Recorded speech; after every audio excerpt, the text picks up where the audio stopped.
Ruby general hospital के pulmonology और respiratory medicine विभाग ने एक बार फिर चिकित्सा क्षेत्र में अपनी विशेषज्ञता का परिचय दिया है। अस्पताल लंबे समय से इमरजेंसी में एडवांस्ड इंटरवेंशनल पल्मोनोलॉजी सर्विस सफलतापूर्वक प्रदान कर रहा है, जिससे गंभीर फेफड़ों और श्वसन संबंधी बीमारियों से जूझ रही मरीजों को नई उम्मीद मिल रही है। एडवांस्ड इंटरवेंशनल पल्मोनोलॉजी चिकित्सा विज्ञान का एक तेजी से विकसित होता क्षेत्र है, जो एयरवे, फेफड़ों और प्लूरल बीमारियों की जटिल समस्याओं के लिए मिनिमली इन्वेसिव डायग्नोस्टिक और थेराप्यूटिक तकनीकों का उपयोग करता है।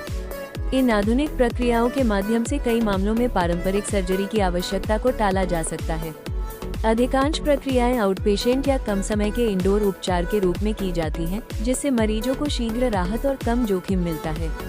पिछले 1 महीने के भीतर अस्पताल की समर्पित इंटरवेंशनल पल्मोनोलॉजी टीम डॉक्टर शुभंकर चक्रवर्ती, डॉक्टर देवप्रसाद दास और डॉक्टर रिक्सम चटर्जी ने 2 अत्यंत दुर्लभ और जीवन रक्षक इंटरवेंशनल प्रक्रियाएं सफलतापूर्वक संपन्न की हैं। पूर्वी भारत में इस तरह का उन्नत उपचार अत्यंत दुर्लभ है। बिना किसी बड़े चीरे के इन जटिल प्रक्रियाओं को अंजाम देकर टीम ने जानलेवा परिस्थितियों को तुरंत राहत में बदल दिया, जो चिकित्सा क्षेत्र में एक महत्वपूर्ण उपलब्धि मानी जा रही है।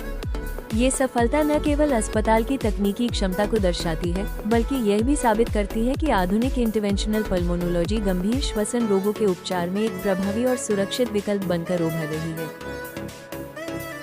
मेरा नाम डॉक्टर अनिमेश कुमार मिश्रा है। मैं deputy medical superintendent Ruby general hospital Kolkata. Intervention radiology के एडवांस प्रोसीजर हो पा रहे हैं और हमारे यहाँ पे डिजिटल पेट सीटी भी है, जिससे हम ये ट्यूमर्स और कैंसर्स अर्ली स्टेज में पकड़ पा रहे हैं। तो जैसा कि आपने सुना कि हम लोग अर्ली स्टेज पे जब भी डिजीज़ को पकड़ पा रहे हैं तो द ट्रीटमेंट इज़ बेटर और पेशेंट का जो आउटकम है and the quality of life ये हम बेटर प्रोवाइड कर पा रहे हैं। So with this intervention pulmonology जो पुराना कन्वेंशनल थेरेपी था, आज के इस प्रेस मीट में हमारा मैसेज यही है कि रूबी हॉस्पिटल में अभी सारे सर्विसेज 24/7 अवेलेबल हैं, जो कि इवन रात में भी अगर किसी को अचानक से सांस लेने में तकलीफ़ होती है तो हमारे यहाँ पे हमारी टीम ऑफ इंटरवेंशनल पल्मोनोलॉजिस्ट हैं जो ट्रीटमेंट करके पेशेंट को इमीडिएट रिलीफ दे सकते हैं। My name is Dr. Rikshom Chatterjee. I am consultant in Ruby Hospital in Department of Pulmonology. Thank you. Recently in our Ruby Hospital, we got 2 very difficult challenging cases.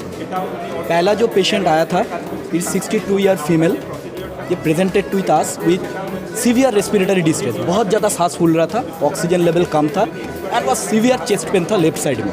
तो we as a team patient का X ray CT scan किया और उसके बाद देखा कि left lung is completely obstructed by a huge tumour and there was no passage of air. ठीक है, एयर नहीं जा रहा था।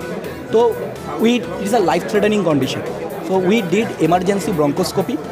Bye rigid bronchoscope we identified the tumour को हम लोग देखा कहाँ पे है और एप्पल कोरिंग टेक्निक किया with the help of barrel and our forceps. This is very minimally invasive, कुछ भी ब्लड लॉस नहीं हुआ है and successfully step by step हम लोग पूरा ट्यूमर को निकल दिया। As a result left lung फिर से खुल गया, एयर चलाचल फिर से शुरू हो गया है। Post procedure patient is stable, doing well. हम लोग जो एक्सरे किया है उसमें भी लेफ्ट लंग पूरा खुल गया। So we successfully remove the tumour and established oxygenation for the patient. Patient is doing well, हमारे साथ रेगुलर फॉलोअप पे है। This is the first case. Second case हम लोग जो किया is a male patient, is a COPD patient. Presentation semi था, severe chest pain, breathlessness and cough. तो as patient was a smoker, हम लोग low dose CT scan of the thorax किया as a screening and हम लोग देखा patient का 2 tumour है, एक राइट लंग में और एक लेफ्ट लंग में। Right lung tumour is small, left lung tumour is large. So we again did a bronchoscopy और देखा कि लेफ्ट लंग वाला tumour it is completely obstructing the left upper lobe. So by minimal invasive technique we use the snare. Snare होता है क्या, एक फांस जैसा, फांसी का जैसे रोप होता है वैसा। We use that rope to stuck the tumour and via electric current we cut the tumour and the whole tumour we successfully remove. इसमें भी ब्लड लॉस होने का बहुत रिस्क था, but touch wood there was no bleeding. Patient we successfully did the case.